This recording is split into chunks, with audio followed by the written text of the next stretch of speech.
Lecture du livre « Heureux ceux qui » d'Ellen G. White. Les béatitudes. Heureux ceux qui ont le cœur pur, car ils verront Dieu.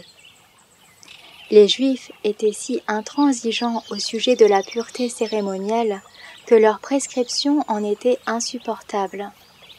Les règlements, les restrictions et la crainte de l'impureté extérieure occupaient à tel point leur esprit qu'ils ne voyaient plus la laideur imprimée au fond de leur âme par l'égoïsme et la méchanceté.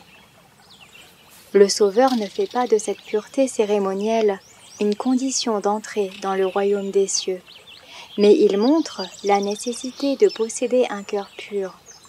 La sagesse qui vient d'en haut est premièrement pure. Jacques chapitre 3 verset 17. Dans la cité de Dieu, il n'entrera rien de souillé. Tous ceux qui veulent y habiter devront avoir purifié leur cœur ici-bas. Celui qui veut suivre Jésus marquera une aversion toujours plus vive, tant pour les manières et le langage inconvenants que pour les pensées grossières.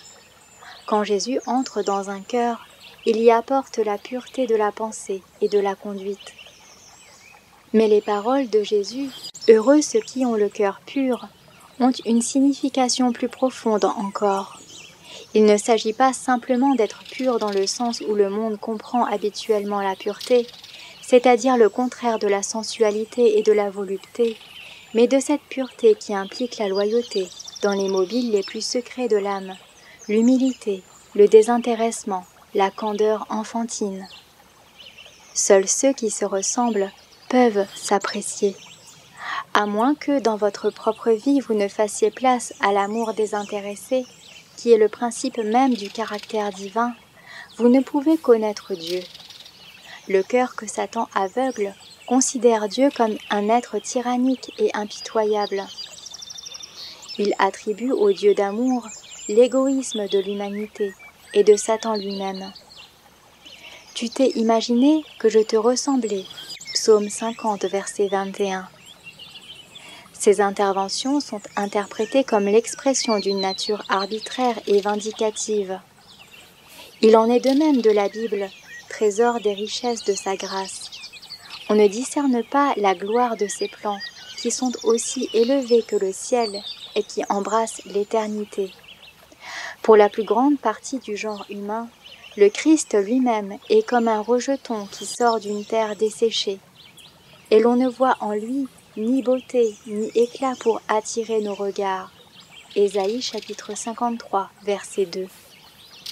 Lorsque Jésus se trouvait parmi les hommes, révélation de Dieu sous une forme humaine, les scribes et les pharisiens lui déclarèrent « N'avons-nous pas raison de dire que tu es un Samaritain et que tu as un démon ?» Jean chapitre 8, verset 48. Ses disciples eux-mêmes étaient tellement aveuglés par l'égoïsme de leur cœur qu'ils étaient lents à comprendre celui qui était venu leur révéler l'amour du Père. C'était la raison pour laquelle Jésus était solitaire au milieu d'eux. Le ciel était le seul lieu où il fut complètement compris. Lorsque le Christ viendra dans sa gloire, les méchants ne pourront supporter sa vue. Si l'éclat de sa présence apporte la vie à ceux qui l'aiment, il dispensera la mort aux impies. Son retour sera pour ceux-ci une attente terrible du jugement et de l'ardeur d'un feu qui dévorera les rebelles. Hébreux chapitre 10, verset 27. Et lorsqu'il paraîtra, ils se répandront en supplications afin de ne pas voir la face de celui qui est mort pour leur rachat. Mais pour les cœurs qui ont été purifiés par la présence du Saint-Esprit, tout est différent. Ceux-là peuvent connaître Dieu. De même que Moïse dut se cacher dans l'anfractuosité du rocher pour que le Seigneur lui révélât sa gloire, nous devons nous cacher dans le Christ pour contempler l'amour du Père. Celui qui aime la pureté du cœur et qui a la grâce sur ses lèvres a le roi pour ami. Proverbe chapitre 22, verset 11. Par la foi, nous voyons Dieu ici-bas et dès maintenant. Chaque jour, nous découvrons sa bonté et sa compassion dans la manifestation de sa providence. Nous le reconnaissons dans le caractère de son Fils. Le Saint-Esprit dévoile à l'intelligence et au cœur les vérités relatives à Dieu et à celui qui l'a envoyé. Le Créateur apparaît sous un jour nouveau à ceux dont le cœur est pur. Leur Rédempteur leur devient plus cher, et plus ils discernent la pureté et la beauté de son caractère, plus ils aspirent à lui ressembler. Ils voient en Dieu un Père qui voudrait serrer dans ses bras un Fils repentant, et leurs cœurs se remplissent d'une joie ineffable et glorieuse. Ceux dont le cœur est pur reconnaissent le Créateur dans les œuvres de sa main puissante et dans les beautés répandues dans l'univers. Dans sa parole écrite, ils lisent, en lignes plus claires, la révélation de sa miséricorde, de sa bonté et de sa grâce. Les vérités qui sont cachées aux sages et aux intelligents sont révélées aux enfants. La beauté et la valeur de cette parole, que les sages de ce monde ne peuvent pas discerner, se manifestent constamment aux humbles qui désirent sincèrement connaître Dieu et lui obéir. C'est dans la mesure où nous participerons de la nature divine que nous comprendrons la vérité.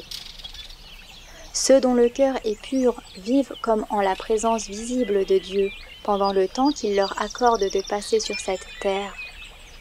Puis, plus tard, quand ils auront revêtu l'immortalité, ils le verront face à face, comme Adam lorsqu'il se promenait dans le jardin d'Éden et s'entretenait avec Dieu. Aujourd'hui, nous voyons au moyen d'un miroir, d'une manière obscure, mais alors nous verrons face à face. 1 Corinthiens, chapitre 13, verset 12.